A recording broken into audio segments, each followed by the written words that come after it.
politicians should be careful when destroying their brothers, industrialist warns Kalu and others. In a publication on Vanguard newspaper, Chief Johnson Okolo, an Onitsha-based small-scale industrialist and chairman of Osako Industrial Cluster, Awada Obosi, near Onitsha, has reacted after the former governor of Abia State, Senator Orji Kalu, lost the 10th Assembly Senate President seat to Godswill Akpabio. Residents from the southeast have descended on the lawmaker after he lost the Senate presidency to Senator Godswill Akpabio, a former governor of Akwa Ibom State.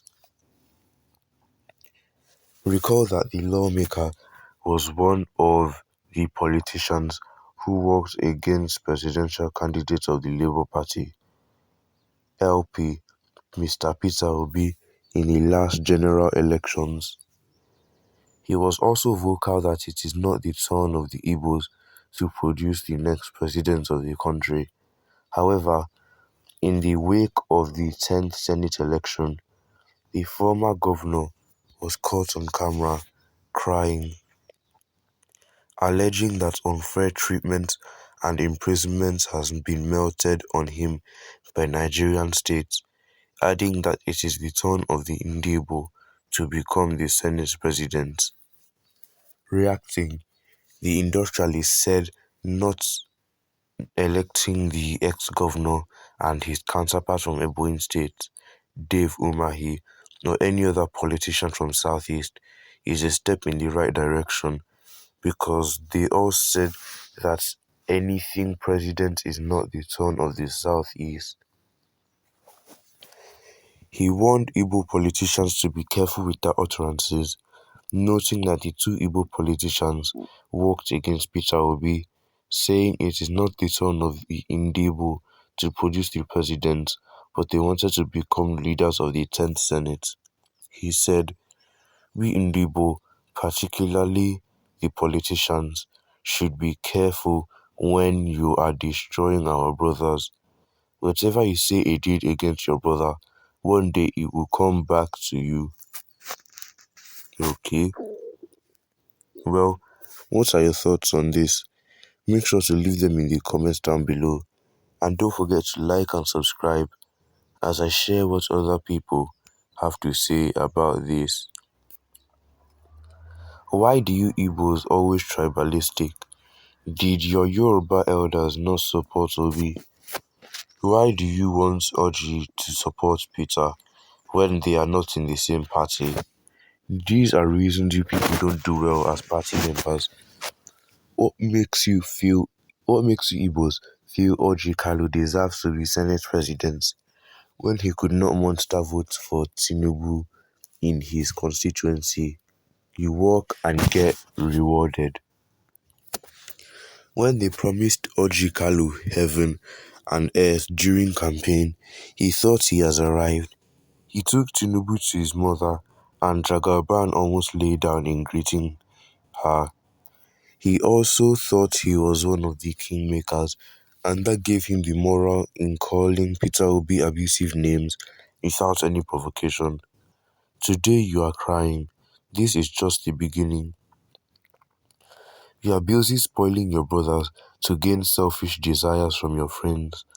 You are reaping your labor. This fool was paid in his own coin.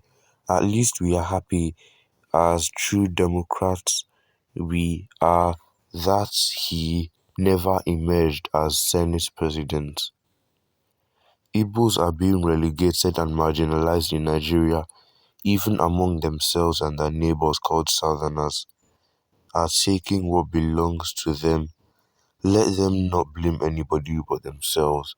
From starting chameleon called Orji Kalu, that man should be relegated to his village for Igbos to rise.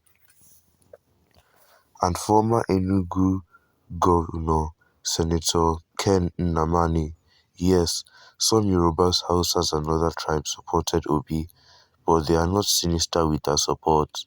They didn't do that for personal gain. There was truth, which is equity they want to establish. They did that for competence. They feel like playing good brothers, etc. They never see anything.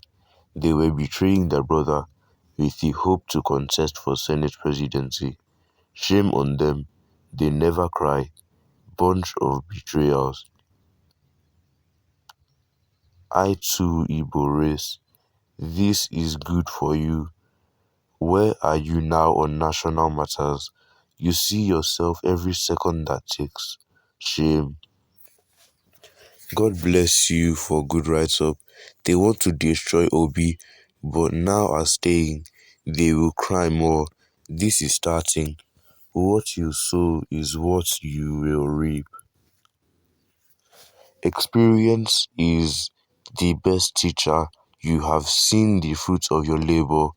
You haven't seen anything unless you completely repent and come back to your senses. Of course, you can't sell or kill your brothers and expect others to trust you.